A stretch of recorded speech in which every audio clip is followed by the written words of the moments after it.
తప్పించుకునే దానికి ఇది తప్పించుకోవచ్చు. అబద్ధం వాడు ఇంకా వాడు నిలబడినాడు, పార్టీ తరఫున నిలబడినాడు, వాడు ఓడిపోయినాడు, వాడు ఏం కావాలా, వాడు ఏం కావాలా చెప్పండి. అదే జరుగుతుంది ఇప్పుడు కూడా. అమ్మా ఏంది చూసేది, ఏం చూసేది అదే అప్లోడ్ ఎట్లా చూసినావో అదే చూడాలని కోరుకుంటాను. గుర్తుందని ఏమన్నా నీ ఊరుగా కలిపి అమ్ముతాడు, దాంట్లో ఎలకో గిల్కో పట్టి పోయింది. నాకు ఎవడో కలిపేవాడు ఎలకబడింది, నాకు సంబంధం అంటావా నువ్వు? ఏమయ్యా నాకు సంబంధం అంటావా నువ్వు? కొంచెం కూడా అమ్మయ్యా నాయన అమ్మయ్య ముక్కుతా ఉన్నాను మా అమ్మకి. నీకు అనుభవం మహానీయులంతా నీ ముందర ఇది కాదు అమ్మయ్య నీకు ఉపాధి ఎవరన్నా చిన్న పిల్ల పుట్టిన పిల్లలు కూడా ఇది అవుతారు. ఊరినే ఎందుకు ఇచ్చేస్తారు మా అమ్మాయికి రాలంట అమ్మయ్యా. రాంగ్ పోట్రే మా కళ్ళ ముందు జరుగుతానే నీకు రాంగ్ ఎవరు జరుగుతుంది మా వ్యక్తిగతంగానే ఉంది. రాంగ్ ఇంకోటి అవసరం లేదు, ఇంకోటి అవసరం లేదు. నువ్వు అంటావు కదా యా గుడి దగ్గర పోతావు ప్రమాణం చేస్తారా, నా తమ్ముడు మీ నాయన ఇట్లా పుట్టుకోనంటే రా యా గుడి దగ్గర ప్రమాణం చేస్తావురా, రా నీ కళ్ళ ముందు ఏముంది కదా రా. వరప్రసాద్ పెట్టింటే హరిప్రసాద్ మీద పెట్టు. అదే అంటే నీ కోసం 2019లో డోర్ టు డోర్ ఇంట్లో కూర్చుంటే వాడు మొత్తం మండలం అంతా డోర్ టు డోర్ తిరిగి చేసింది తప్ప అవసరం లేదమ్మా, అవసరం లేదు. నాకేం అవసరం నీతో మాట్లాడేది ఎవరిని అడిగిందా? నువ్వు కేసు పెట్టావు రాజీగా అమ్మని అవసరం నాకేమమ్మా. నువ్వు సైజనాథ్ మంత్రిగా ఉన్నాడు మటర్ కేసు పెట్టింటే భయపడలేదు, నీది పుట్టుకొచ్చి ఎస్సీ యాక్ట్ కేసు కూడా భయపడేవాడు. ఇంకో 10 పెట్టుకోండి, ఇంకో 10 కేసులు పెట్టుకోండి. అందరూ భయపడితే సైజనాథ్ ఉన్నప్పుడు మటర్ కేసు ఒకటి, ఇంకో కేసు ఒకటి, ఇంకో ఒక వర్క్ కేసులో 4 కోట్లు కొడితే ఎదురు నిలబడి వాడు మన నా మనలో స్థానం లేకుండా చేసి పంపించిన. ఎంపీపీకి జెడ్పీటీసీ గెలుచుకోవాలంటే అట్లా వాళ్ళతో పోతున్నారంట. 10 సంవత్సరం మంత్రిగా ఉండి ఎమ్మెల్యేతో నాకు నీ కేసు నీ కేసు నాకేమి ఇంకో 10 పెట్టుకో, ఇంకో 10 పెట్టుకో కేసు. ఇప్పుడు చెప్తాను కదా ఇంకో 10 పెట్టుకో. ఇట్లాంటివన్నీ చూస్తూ సారా అయిపోయింది ఇంట్లో కేసులో. ఆడపిల్లని నిస్సాయ స్థితిలో ఉండి పోలీస్ ప్రొటెక్షన్ తీసుకోవాల్సింది. ఇప్పుడు కూడా మళ్ళీ మేము నిస్సాయ స్థితిలో ఉంటాం. తీసేమని అడిగినోడు ఎవడు నిన్ను, తీసేమని అడిగినోడు ఎవడు, తీసేయమని అడిగినోడు నిన్ను, తీసేమని అడిగేవాడు ఎవడు? ఇది కాదు మర్డర్ కేసు పెట్టి పోరాడతా, కాదు మర్డర్ కేసు పెట్టి పోరాడతా. నువ్వు పెట్టేది ఎవరు? అది కాదు ఇటు నేను ఊరు తరిగేదంటే డోర్ టు డోర్ నిలబడితే డోర్ పైపై తిరిగితే వాడు డోర్ టు డోర్ 33 ఊర్లు ఉంటే 33 ఊరు డోర్ టు డోర్ తిరిగినాడు. చూడమ్మా నేను చెప్తాను ఇప్పుడు కూడా ఒకటి, నేను ఇప్పుడు కూడా చెప్తాను నాన్నగా చెప్తా. నువ్వు నాన్నగా అంటే కొట్టినోని పేరు మీద పెట్టు. పాపం నువ్వు వచ్చి ఎవరో నరుకుతా అంటే పాపం ఉంటారు. నీ పుట్టుకు నీ వయసుకి నీ దీనికి బయటకు వచ్చి నరుకుతా. అయ్యమ్మా ఊటే అవుతామ్మా అవన్నీ అవుతాయి. అయిపోయింది. నువ్వు కేసు పెట్టావు మేము పోరాడుతాము. దాని గురించి మాట్లాడాల్సిన అవసరం లేదు. ఇప్పుడు కూడా అదే ఉంటుంది నీకు. నువ్వు ఒక ఆడపాపవి, మాతో నీకు అభద్రత బాగుంటుంది. వద్దు ఎవరితో నీకు భద్రత బాగుంటుందో వంద పోయి చేసుకోపో, ఎవరితో చేసుకోపో అనవసరం.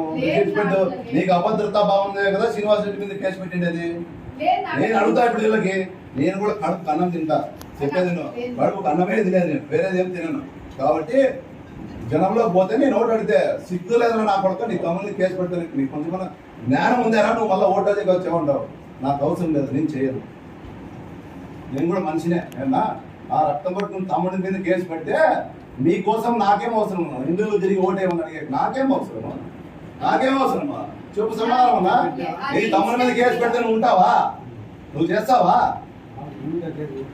ఉంది విడిచిపెట్టే కేసు ఉంది. మళ్ళా పోలీసులు ఏమని చెప్తే కూడా అన్ని వద్దు. ఆ టాపిక్ నాకు అవసరం లేదు. ఆ టాపిక్ గురించి మాట్లాడదలుచుకోలే. ఆల్రెడీ అయిపోయింది. కాము లేదు. మళ్ళీ ప్రెజర్ పెట్టారు. నాకే డిఎస్పీ ఫోన్ చేసి ఉంటే ఎందుకు ప్రెజర్ పెడతాను.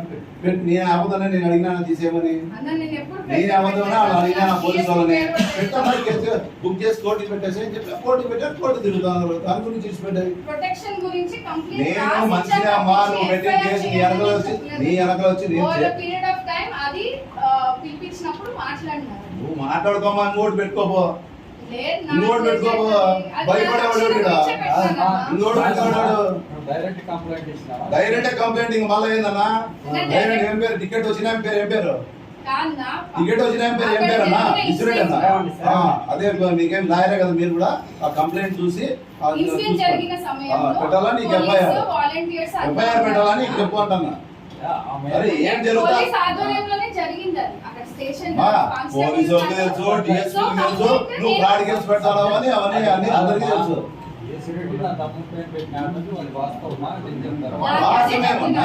100% వాస్తవము.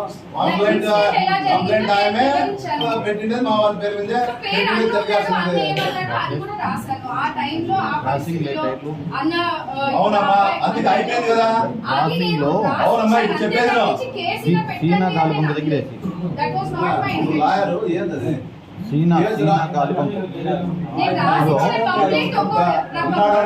కేసు రాసింది ఇదేమి?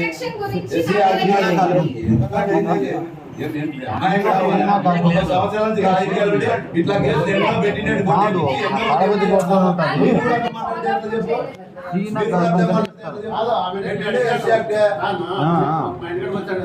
ఇప్పుడు బ్రాంచ్ షాప్ ఆపోజిట్ లో బ్రాంచ్ షాప్ ఆపోజిట్ ఇప్పుడు తాడపత్రి ఆడ ఎవరిని అడిగినా చెప్తారు. వేరే వాళ్ళు అడుగుతారేమో. నాకు నేను నా ఒక నీతో మెంటాలిటీ ఉంటుంది, ఇంకోటో మెంటాలిటీ ఉంటుంది, ఇంకోటో మెంటాలిటీ. నా మెంటాలిటీ నేను అట్లా నాకేం అవసరం, ఏం అవసరం ఉందని చేయాలా చెప్పు. నీకు అప్పుడు ఏం పెట్టినావా? నా పేరు కొడు, నా తమ్ముని పేరు పెట్టి ఇది చేస్తాను. నేను ఏమని నీకు నేను చేయాలా? ఏం అవసరం ఉందని పోలీసు నాకు దెబ్బతింది కూడా నేను పని చేసే ప్రసక్తి లేదు. నేను ముందు ఒకటి వెనకొకటి చెప్పాను. ఇంకోటి మీ ఊరిని ఏదో వచ్చినారో ఊరుకుంటాను. నా శక్తి మేరకు ఓడగొట్టే ప్రయత్నం చేస్తా. అది ఎన్నుకోవడం పైన రాసి పెట్టింటాడు. మన చేతుల్లో లేదు కదా. నా ప్రయత్నం చేస్తా, మీ ప్రయత్నం చేస్తాను.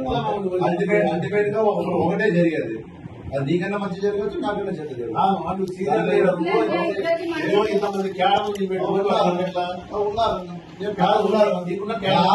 కాపాడతా క్యాడర్ మెంటాలిటీ అది. ఇప్పుడు కూడా ఏ పార్టీ నాకు ఇస్తుందా? పార్టీ ఇస్తుందా? మీరేమో మీ దగ్గర నోట్ మంచుకుంటున్నావు. నాకు మీరు ఇచ్చిన లెక్క నేను కింద పెట్టి ఆ డబ్బులు ఖర్చు పెడతాంటే నాకు తెలియదు. మీరు 3 కోట్లు ఏమో ఇచ్చినారంటే కదా, ఆ 3 కోట్లు అవేమన్నా ఆ డబ్బులు ఖర్చు పెట్టడానికి లేవు కదా. అడుగు తినాలి మాట్లాడే నాకు అదే పూసుకొచ్చే మాట మాట్లాడద్దు. మాట్లాడి నా కొడుకు ఎవరి దగ్గర ఉన్నాడు? ఇప్పుడు నా దగ్గర ఉంటాడు. నా మనిషి ఏమన్నా మాట్లాడితే నేను మాట్లాడినట్లా, నేను మాట్లాడించినట్టే ఎవరు మాట్లాడించిన నీ దగ్గర ఉంటాడు ఎవడన్నా. కానీ నా దగ్గర ఉండేవాడు ఎవడన్నా మాట్లాడితే ఎవరు మాట్లాడించినట్లు కేసీఆర్ చెప్పింటే మాట్లాడించారు. నీ దగ్గర ఉండేవాడు మాట్లాడించాడు. నువ్వు చెప్పినావా, నువ్వు చెప్పలేదో నీ ఆత్మ పరిశీలన చేసుకో. నాకేం అవసరం చెప్పి దేవుడి సాక్షిగా చెప్పలేదు. నాకేం అవసరం? దేవుడి సాక్షిగా అవసరం నీకు కాదు. నేను భయపడిస్తే మీరు పెట్టింటే ఎవరైతే నమ్ముతారో నమ్మకుంటారో వాళ్ళకి భయపడతాను. కానీ పెట్టిన వాళ్ళు నేనే.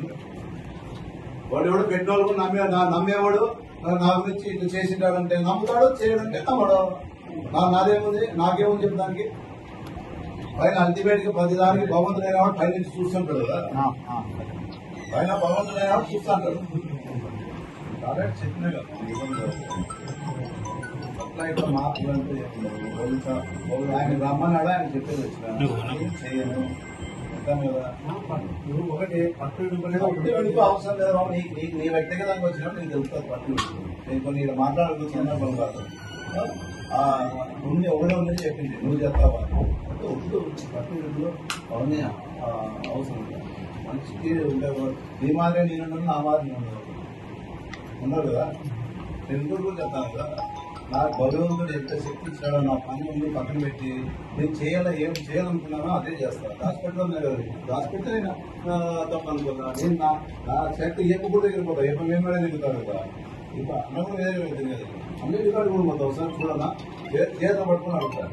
నా కోసం చూడన్నా అడుగుతా. చేస్తాడో చేయడం ఆయన ఇష్టం. అది చేస్తావో చేయడం నీ ఇష్టం. చేస్తావో చేయవో నీ ఇష్టం. అది నేను దినబంధాల కంటే ఎక్కువ తిరుగుతాను. చెప్తాను. నాకి కడుపులో పెట్టుకునే రాదు, చెప్తాను కదా, నేను ఏం చేయబోతానో చేసేది అదే చెప్తాను కదా. ఈ 2 నెలలు అన్ని పనులన్నీ పక్కన పెడతాను. నా వర్గంతో సంబంధంగా నా పని మీద నేను ఏం చేయాలనుకున్నానో అదే చేస్తాను.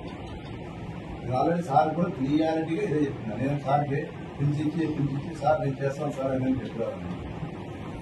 నేను చేస్తాను సార్ అని చెప్పిరాల.